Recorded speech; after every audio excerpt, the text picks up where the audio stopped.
Hey, it's Alisha Sweeney, and this is Indie 1023 from Colorado Public Radio, back in our Indie Lounge for another session. And I'm joined by an artist that has had a breakout year in 2023. His debut album, Seasons, came out in April.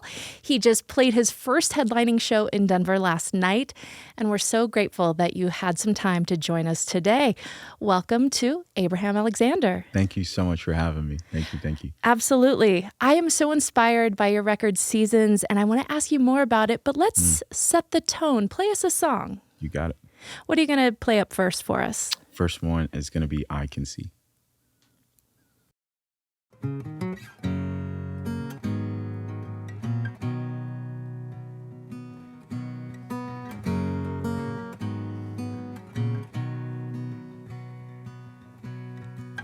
Mama said I will always be. Faith is strong, but my love is weak. Caught her crying, praying on her knees. Mama said I will always be. Winter falls and summer springs. Rain changing my pages, Ecclesiastes.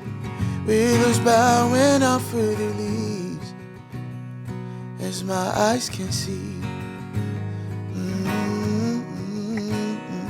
As my eyes can see. As my eyes can see. As my eyes can see.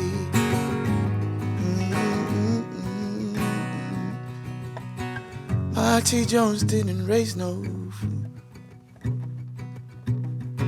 Still full, didn't have no food.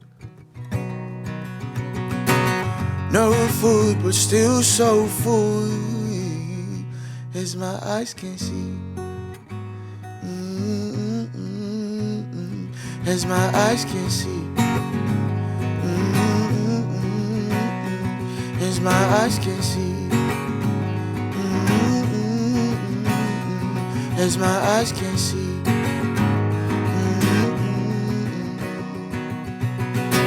Seasons will change, but I pray you keep my name. Whatever remains, pray to God you stay the same.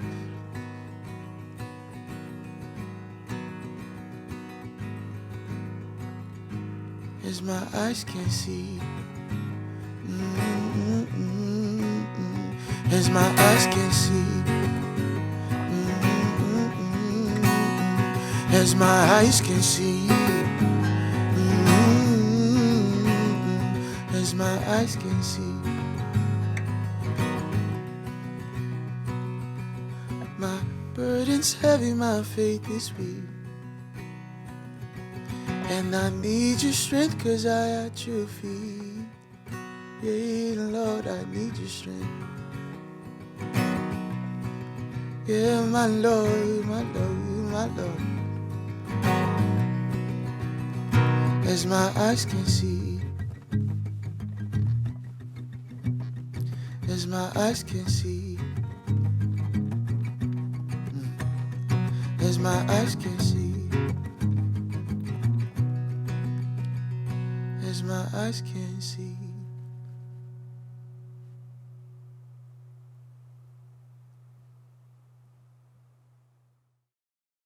That song right there, I Can See, here on Indie 1023. Abraham Alexander is my guest.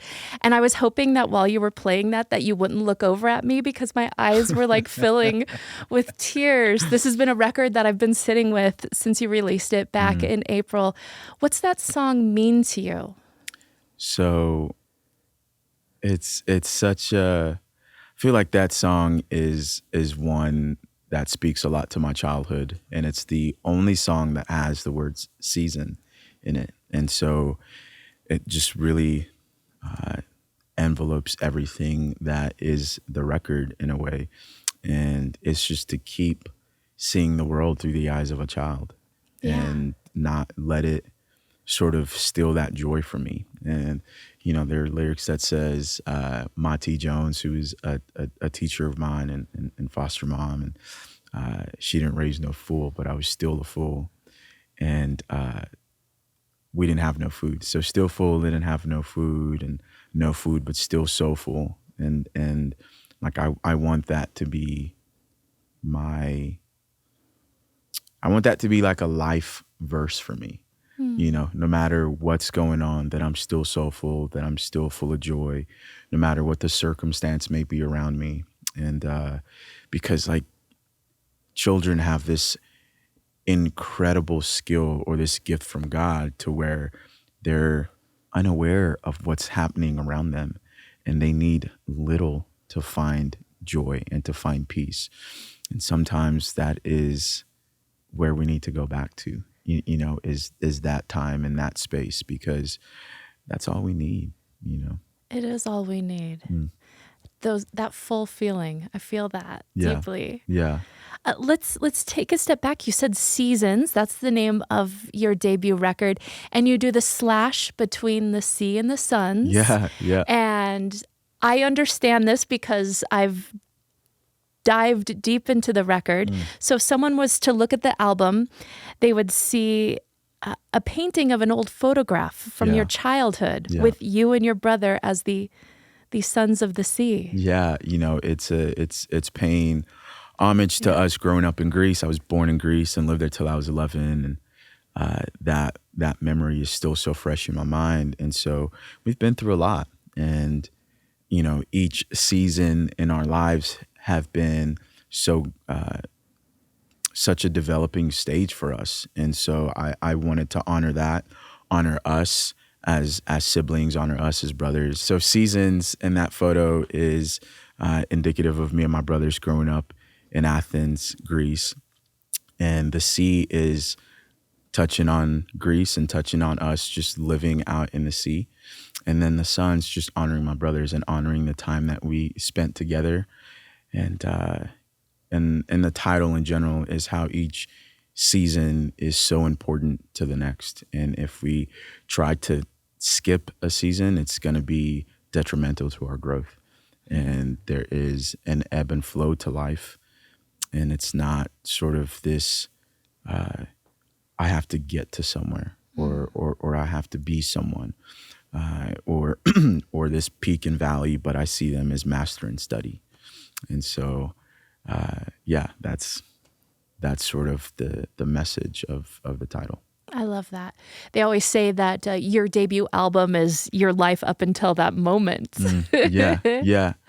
What I find fascinating about you, and I think it might be surprising to some people, is that you actually didn't start making music until like 7 years ago. Like, you weren't even a singer. No. And like, what? Yeah, I hated my voice. I really did. And I just, music was not really a part of me. But when I did discover it, it was everything. It was like I grew another limb. Or it's like I actually grew my limbs. And before I was just stagnant. And after discovering it, I found myself. Were you a writer at all before that? Not in the slightest. I felt like I had all these had these dialogues in my own head that I would wrestle with. And I always wanted an opportunity to really share them. And sometimes when I shared them, I would get shut down. So I kept them to myself.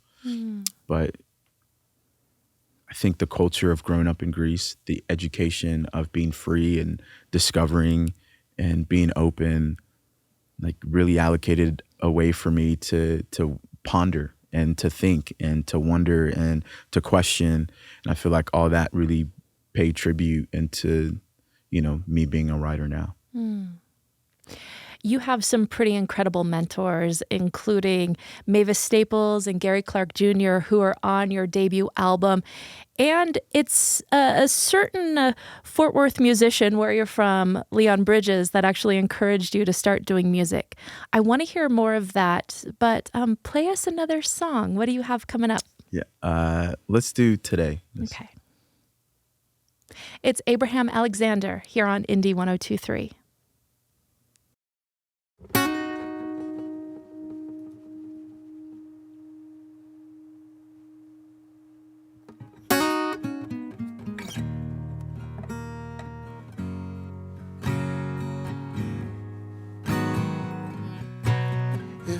was to die today, what is it I would tell you? Maybe I could share my pain. I hope it never fails you. Sit down, my son, let me talk to you. Let your shadow be your best friend.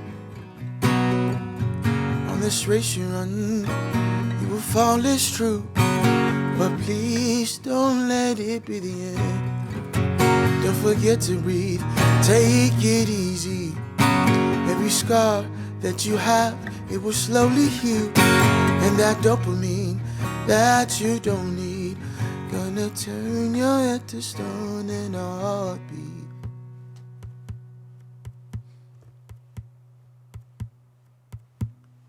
If I was to die today, what is it I would tell you? Maybe I could share my pain. I hope it never fails you. You say it's funny how the Lord gives and takes. Joy with the rain on a wedding day. If I was to die today, what is it I would tell you? Keep your brothers close when I'm just a ghost. My bones are fading, time is running low. There is something, gotta let you know. Heaven's open and I'm gonna go.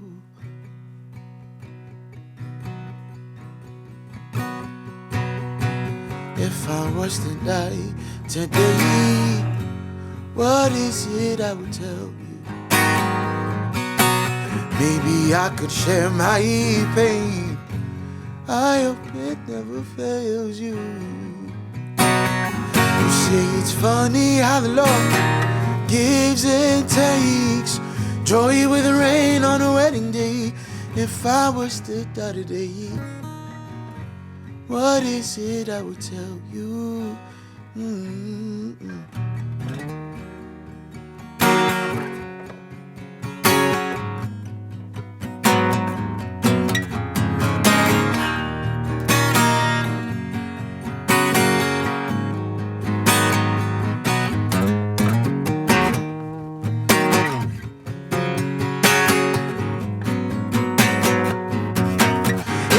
What's the day today? What is it I would tell you? Maybe I could share my pain. I hope it never fails you. You say it's funny how the Lord gives and takes. Joy with the rain on a wedding day. If I was to die today, what is it I would tell you?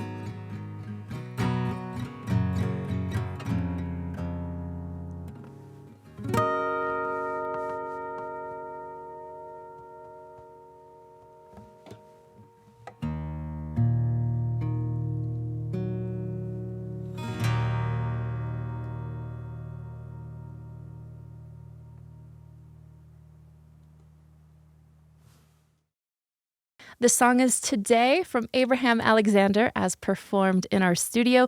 You just with an acoustic guitar. Yeah.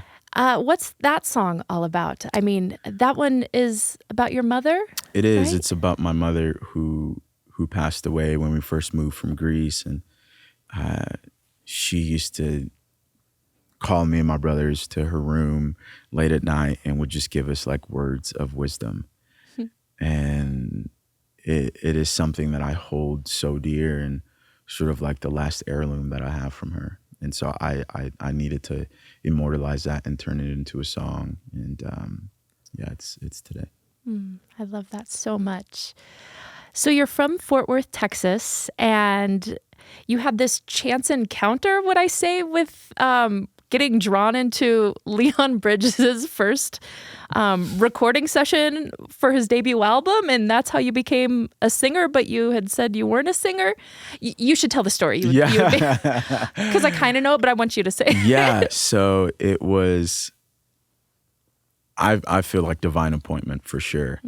And so long story short, I run into his producers, which is Austin Jenkins and Josh Block, as they were loading amps out of the car. And at this particular time, I just picked up a guitar. And so I was very hyper aware of everything musical that was happening, even if people were just offloading things or if they were singing, humming, if there's something on the TV, I was locked into everything musical.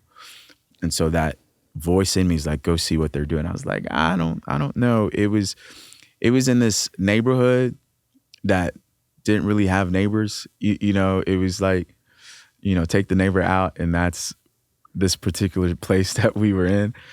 And I was like, I don't know if it's safe, but I went up and spoke to them, and they're like, yeah, we're recording this guy named Leon Bridges. And then they asked me if I could sing. I told them no. Asked if I could hum. I said yes. And then they told me to come the next day. And I did. And it was the first time that I truly felt something like a family that was outside of what I was used to. It was surreal, like people gathering together and trying to create something bigger than themselves. People coming together, trying to bring something out of someone in the most organic and pure way. And I still get chills just thinking about the whole thing. And it was the magic that is coming home. And a byproduct like that can only be had when it's from a pure source, you know? So it was such a beautiful experience. And Leon was like, hey, you should start doing open mics and start writing songs and see what happens. And I did. And now we're here. I was really touched by that whole story for you and just that chance encounter, or like you called it, divine appointment. That's going to stick with me. Yeah. So you are on your first headlining tour right now. We have seen you in Colorado before because Leon brought you on tour and you guys did Red Rocks. He did. A handful of years ago. That was my first time ever being in Colorado, and to experience that in that way, it was magical. One of my favorite things is watching artists perform at Red Rocks for the very first time. As, you know, a Coloradan, I don't take it for granted that I have that in my backyard, that magical space. As soon as I came out, I froze, and I looked up, and I had to take like 30 seconds to soak it in. I did. People were like, what's wrong with this dude? He just froze, you know, but I literally sat back and just took it in. And it's the only, or one of the few venues that you look up into the audience, you know, and sometimes you're looking down into the audience. And so there's this like positional shift. And I feel like it is somewhat of spiritual, you know, and it's an offering now that you're getting to give. And I feel like sometimes when it's the other way around, it's like, listen to me. But now it's like, thank y'all. You know, it's such a beautiful venue. And towards the end, it started to like sprinkle and rain a little bit. And I felt like God was just like doing a little Salt Bay at the end. Yeah. Your mama was crying from above and celebrating you. Yeah, it was beautiful. Love that. You played and headlined at Larimer Lounge, which is a different vibe of a venue. That one you're just kind of face on, so you're probably enveloped in folks last night. How was that experience for you? It was tremendous, and it sold out. And for me to go out into another city and to be welcomed in that fashion is surreal. And I will forever have a love for this state, have a love for this city because of how it opened its arms to me. And it's, again, to be on my very first headline show and more than 5 people are coming out is it's a blessing. It is. Since we are in Colorado, I have to ask, you have toured with some of my friends, the Lumineers. Let's go. Yes. Especially Stealth and I have spent a lot of time together. He is a unicorn. I swear to you, if you don't, he's a unicorn. We were all over Europe touring together with the Lumineers, which was a whole story in itself. and Stealth during the set would just climb some magical building out of nowhere with no shoes on, and yet just really it doesn't take away from the show. It only adds to it, which is the incredible thing about it. Like, you're just seeing someone with no shoes climb some beam, some structure, and go away from the band, but yet he adds on to the dynamic of what's happening. It's beautiful. I'm always like, there needs to be a stealth cam on him. But I think Lumineers is one of those bands, and I'm getting the energy from you that like as big of a venue as the Lumineers will ever play, and I'm sure you're starting to feel this, you can still like make it feel like the most intimate venue of all. Are you enjoying creating these, getting out there and creating spaces for your fans? And absolutely. And I think it's that intimacy is only a byproduct of going deep with the audience and going deep with your community. And so if you can go deep, then the wide will come. But like it has to resonate. And I think that has to be with the content in which you're writing and the way you're presenting it and the way you're sharing that music. And the Lumineers are second to none when it comes to that. Yeah, they really are. It's been so fun getting to know you and to chat with you. And I'm just wishing you all the blessings in the world. Thank you. And you're going to play one final song for us. And this is one that on the record you do with Mavis Staples. And this is a really touching song that you wrote inspired by a heartbreaking story. Yeah, it's a story of a young 16-year-old boy named Khalif Broider who was wrongfully accused of stealing a backpack, and what warranted stealing a backpack was to go to Rikers Island, which is the worst prison in the States. And Khalif spent 3 years in Rikers, and 2/3 of his time was in solitary confinement. And after he was released, never saw a judge, didn't see a lawyer, and they were trying to get him to sign a plea deal, but he refused, and so they held him. And after he was released, he was just trying to share his story and falling on some deaf ears, and it just got too much, and he ended up taking his own life. And what's even more tragic about that is the fact that his mom could have bailed him out if she had a few $1,000s, and she didn't, because they were going from paycheck to paycheck. And so I needed to, as an artist, be a soundboard of the times and really touch on something that is bigger than me and touch on something that needs to be said and needs to be addressed. And Khalif's story just really imprinted on me. And to have a voice like Mavis is surreal, because she has not just talked the talk, but she's walked it as well. And so to have that sort of element within the record is a blessing. This is Deja Vu from Abraham Alexander, a very moving song. Thank you.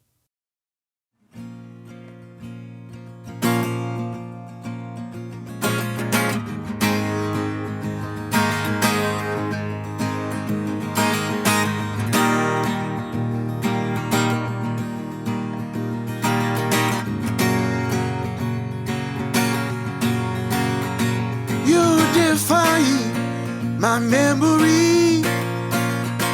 Ground I stand as firm as the sea. Drown as you take the key, walking away from me, killing a legacy, bittersweet poetry. Deja vu, deja vu story. Same lie, another body in glory. Deja vu story.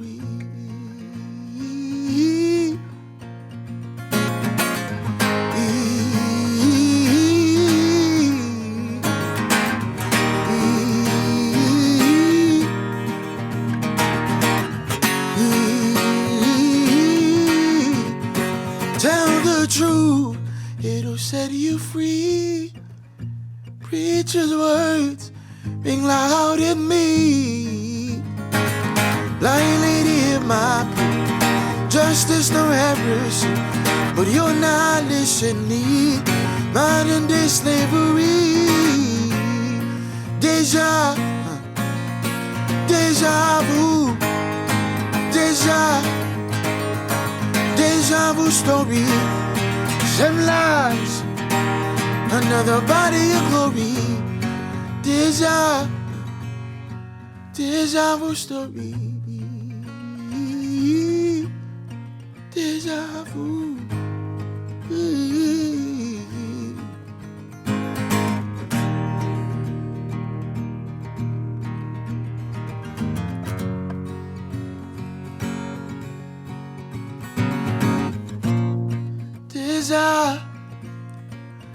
Deja vu,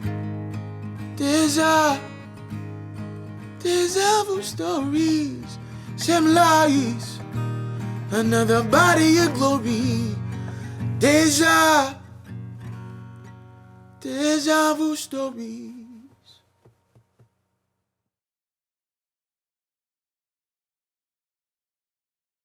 Abraham Alexander with Deja Vu here on Indie 102.3. We're hanging out in the lounge.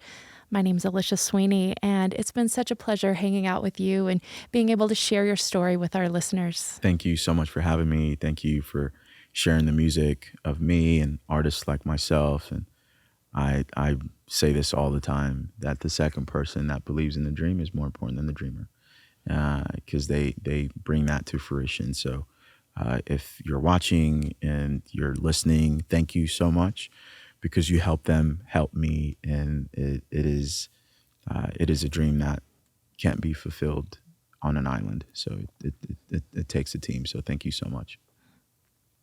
Abraham Alexander on Indie 102.3. The debut record Seasons is out now. Thanks. Thank you.